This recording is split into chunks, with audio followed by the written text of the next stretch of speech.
Mradi utakapokamilika utagharimu kiasi cha shilingi bilioni 6,592,508,416 na senti 88 kwa mchanganuo ufuatao. Gharama za mkandarasi ni shilingi bilioni 5,953,358,792. Gharama za mkandarasi mshauri ni shilingi milioni 639,145,624 na senti 88.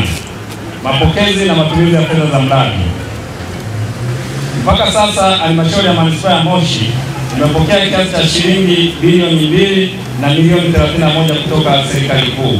Fedha hizo zimetumika kulipa gharama za ujenzi kwa mchanganuo ufuatao. Malipo ya mkandarasi ni shilingi bilioni 1 milioni 440,719,179 na senti 35. Malipo ya mkandarasi mshauri ni shilingi milioni 403,876,644 na senti 9. Utekelezaji wa mradi. Ujenzi ulianza rasmi tarehe 16 Februari mwaka 2023 na ulitarajiwa kukamilika tarehe 16 Februari 2025. Aidha, kutokana na fedha za mradi kutolewa kwa awamu, muda wa kukamilika kwa mradi umeongezwa, ambapo kwa mujibu wa mkataba mradi huu unatarajiwa kukamilika tarehe 16 Septemba 2025. Mradi huu umefikia asilimia 55 ya utekelezaji na kazi zilizokwisha kufanyika ni pamoja na ujenzi wa sakafu ya chini ya kwanza, na hatua inayoendelea kwa sasa ni ujenzi wa nguzo na kuta sakafu ya kwanza, ujenzi wa tembea miguu za mahitaji maalum, usimikaji wa mifumo ya umeme, maji safi na taka kwa awamu ya kwanza. Manufaa ya mradi. Kwanza, kiuchumi, utekelezaji wa mradi huu umesaidia vijana wa kata ya Ng'ambo kupata ajira za muda. Kijamii, mradi huu utaboresha upatikanaji wa huduma bora za afya ya msingi kwa wakazi wa manispaa ya Moshi na nje ya manispaa kwa gharama nafuu.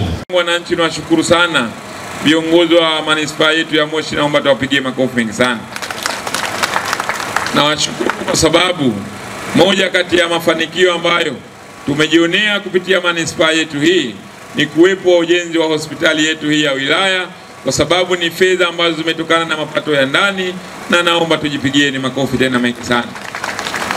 Mheshimiwa Mkuu wa Wilaya, kiukweli hii ndio serikali ya awamu ya 6 chini ya Daktari Samia Suluhu Hassan. Wewe ni shuhuda kwamba Mheshimiwa Rais wakati amekupa dhamana ya kusimamia wilaya hii, moja kati ya maelekezo ambayo alikupatia ni kwenda kusimamia vyema miradi ya kimaendeleo, lakini pia kwenda kuzisimamia manispaa pamoja na halmashauri zote ambazo unazo ndani ya wilaya hii. Ni kutokana na zile fedha za makusanyo kwenda kujenga miundombinu imara, ikiwemo sekta ya barabara, ikiwemo sekta ya afya, ikiwemo sekta ya elimu, lakini pia kwenda kuwawezesha wananchi kiuchumi. Tumekuja kujionea mradi wa kisasa juu ya miundombinu ya sekta ya afya ambayo unatekelezwa na kusimamiwa na halmashauri yetu. Kwa kweli ni jambo la faraja siku ya leo, na naomba tumpigieni makofi Mheshimiwa Mkuu wetu wa wilaya. Mheshimiwa Mkuu wa Wilaya, kwa kweli mimi naendelea kukupongeza kwa sababu moja kati ya mafanikio ambayo unaendelea kumsaidia Mheshimiwa Rais, wewe na kamati yako ya usalama ya wilaya pamoja na viongozi wa manispaa hawa, ni kutokana na jitihada ambazo wananchi tunaenda kuwapa mafanikio.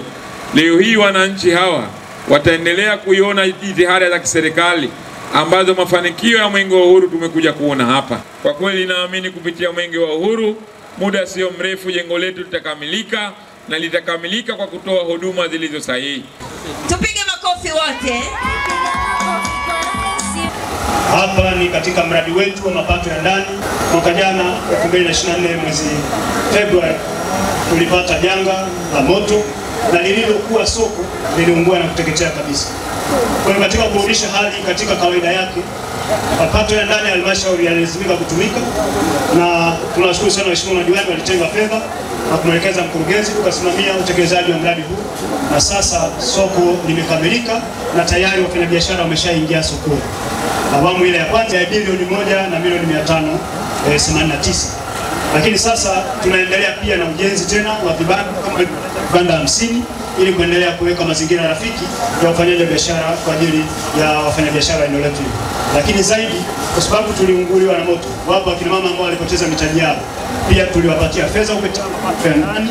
Kwenye hiyo 10% ya mapato ya ndani tukawapatia mikopo zaidi ya milioni 152 wale wakina mama ambao waliunguliwa na soko hili mitaji yao. Ndugu zangu wajasiriamali na wafanyabiashara mlioko hapa, kwa kweli leo hii ni siku yetu ya faraja, na nathubutu kuyasema hayo kwa sababu Mwenge wa Uhuru umefika katika eneo hili kujionea mambo matatu yafuatayo. Jambo la kwanza, kujionea mradi wetu huo ujenzi wa soko ile la Mbuyuni, jinsi unavyoendelea kukua na kuimarishwa kwa jengo la kisasa. Lakini jambo la pili, kujionea jinsi gani manispaa yetu na wilaya inavyoendelea kuonyesha jitihada za kuunga mkono kampeni maalumu ya Daktari Samia Suluhu Hassan juu ya utunzaji wa mazingira pamoja na utumiaji wa nishati safi ya kupikia ya gesi. Lakini jambo la tatu, kujionea jinsi gani wafanyabiashara wetu walipowezeshwa kupitia manispaa yetu. Kwa kweli Mheshimiwa Mkuu wa Wilaya, na kushukuru, na naomba sote tuliopo hapa tujipigie makofi mengi sana. Ndugu zangu wafanyabiashara, soko hili kwa kweli limejengwa katika hali ya ubora na hali ya kisasa. Mheshimiwa Mkuu wa Wilaya, na taarifa ambayo imesomwa hapa ilituambia kulikuwa kuna soko katika eneo hili, lakini kwa kweli soko lile lilitokezea athari mbalimbali. Leo hii tumejengewa soko hili jipya. Mimi binafsi pamoja na wakimbiza Mwenge wa Uhuru wenzangu tumeingia humo ndani. Kiukweli niliyoyaona humo ndani siwezi kuyaona mahala popote, na naomba tujipigieni makofi mengi sana. Kiukweli Mheshimiwa Mkuu wa Wilaya, na kupongeza pamoja na mkurugenzi wakifuatana na mstahiki meya wetu, kwa sababu mstahiki meya huyu kupitia baraza la madiwani alikuwa akifanya kazi kubwa ya usimamizi wa ujenzi wa soko hili. Lakini pia madiwani wao wameshastaafu, lakini mkurugenzi na mstahiki meya bado wanaendelea kuwepo kutokana na mujibu wa taratibu ambazo zimewekwa na nchi hii. Mimi niendelee kuwashukuru, na mimi sina shaka na wewe mkurugenzi, kama ulivyonihakikishia huko ndani kwamba jengo hili litakamilika katika hali ya ubora, na nitakapokuja tena kuja kuliona hali itakuwa hivi ambavyo lipo leo, na muda sio mrefu tutaenda kulekewa jiwe la msingi ili iwe ishara kwamba kweli Mwenge wa Uhuru ulimeremeta, uliwaka ndani ya soko hili la Mbuyuni. Lakini pia jambo jingine Mheshimiwa Mkuu wa Wilaya, ni kushukuru wewe na kamati yako ya usalama ya wilaya pamoja na viongozi wa manispaa yetu kwa kuendelea kuunga mkono jitihada za Daktari Samia Suluhu Hassan. Kipekee naendelea kukushukuru mkurugenzi pamoja na wasaidizi wako kwa kazi kubwa ambao umeiona, na naamini wajasiriamali wale ambao muda sio mrefu tuliwapatia mitungi ile ya gesi wataenda kuhamasisha na wananchi wengine juu ya kwenda kutumia gesi ile.